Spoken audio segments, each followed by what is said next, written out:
నమస్తే, welcome to NCN news. నేను పుష్ప. బులెటిన్ల ముందుగా హెడ్లైన్స్. శరవేగంగా నిడదవోలు రైల్వే ఓవర్ బ్రిడ్జ్ నిర్మాణ పనులు.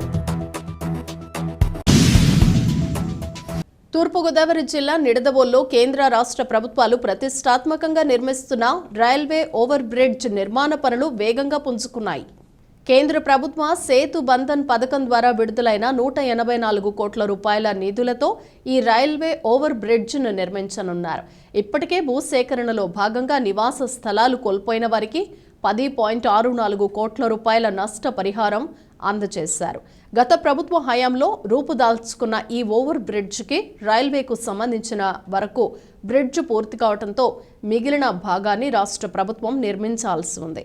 నిడదవోలు ఎమ్మెల్యే జి శ్రీనివాస్ నాయుడు కృషితో రైల్వే ఓవర్ బ్రిడ్జ్ ప్రతిపాదనలను ఏపీ సీఎం జగన్మోహన్ రెడ్డి దృష్టికి తీసుకువెళ్లడంతో కేంద్ర ప్రభుత్వ సేతు బంధన్ పథకం ద్వారా విడుదలైన 184 కోట్ల రూపాయల నిధులను ఈ నిడదవోలు రైల్వే ఓవర్ బ్రిడ్జ్కు కేటాయించడంతో బ్రిడ్జ్ నిర్మాణ పనులు వేగం పుంజుకున్నాయి.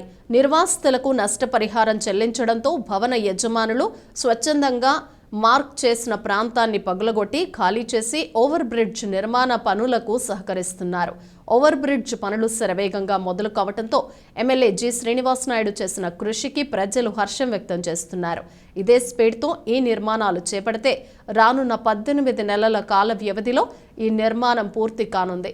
నిడదవోలు ప్రజల చిరకాల కల నెరవేరనుంది.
पड़ती बाबा